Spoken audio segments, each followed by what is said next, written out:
മുല്ലപ്പൂ ഇല്ലാതെ നമ്മൾ മലയാളികൾക്ക് എന്തോണം. ജർമ്മനിയിലാണെങ്കിൽ അത് കിട്ടാനും ഇല്ല. അങ്ങനെ ഇരിക്കുമ്പോഴാണ് ഞാനൊരു വീഡിയോ കണ്ടത്. ഞാനത് ട്രൈ ചെയ്ത് നോക്കി. അത് നമുക്കൊന്ന് കണ്ടാലോ. ആദ്യം നമുക്ക് ടിഷ്യൂ പേപ്പറാണ് വേണ്ടത്.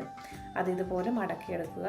മടക്കിയതിന് ശേഷം അത് റൗണ്ടായിട്ട് യു ഷേപ്പിൽ രണ്ട് സൈഡും വെട്ടിയെടുക്കുക. ഇങ്ങനെ കട്ട് ചെയ്ത് കഴിയുമ്പോൾ നമുക്ക് രണ്ട് ഓവൽ ഷേപ്പ് ചേർന്ന രീതിയിൽ കുറച്ച് പേപ്പർ കഷ്ണം കിട്ടും. വേണമെങ്കിൽ ഇതിനെ ബട്ടർഫ്ലൈ ഷേപ്പ് എന്ന് പറയാം. അതിനുശേഷം ഇതൊരു സിക്സാക്ക് രീതിയിൽ ഇങ്ങനെ മടക്കി എടുത്തു കഴിഞ്ഞ് നടുവിലൊന്ന് ചുരുട്ടി കൊടുക്കുക. നിങ്ങൾക്ക് മുല്ലപ്പൂ എത്ര നീളത്തിലാണോ വേണ്ടത് അതിനനുസരിച്ച് പേപ്പർ കട്ട് ചെയ്ത് ഇതുപോലെ ചുരുട്ടിയെടുക്കുക. അതിനുശേഷം ഇതിന് നടുവിലൊരു പച്ച കളർ വരാൻ വേണ്ടിയിട്ട് ഒരു മാർക്കറോ ഒരു പച്ച ഹൈലൈറ്ററോ അല്ലെങ്കിൽ പെയിൻറ്റോ എന്താണെങ്കിലും നിങ്ങൾ അതിൻ്റെ നടുവിലായിട്ട് ചേർത്ത് കൊടുക്കുക. മുല്ലപ്പൂവിൻ്റെ താഴെ ഭാഗത്തുള്ള പച്ച കളർ വരുന്നതിന് വേണ്ടിയിട്ടാണ് നമ്മൾ ഇങ്ങനെ ചെയ്യുന്നത്. അതിനുശേഷം നമ്മളൊരു സൂചി നൂല് എടുക്കുക, ഓരോന്നായിട്ട് കോർത്തെടുക്കുക. ചെയ്ത് കഴിഞ്ഞപ്പോൾ ഞാൻ പ്രതീക്ഷിച്ചതിനേക്കാളും വളരെ ഭംഗിയോടുകൂടി എനിക്ക് പൂ കിട്ടി. ഒറ്റ നോട്ടത്തിൽ ഇത് മുല്ലപ്പൂ അല്ല എന്ന് ആരും പറയില്ല കേട്ടോ.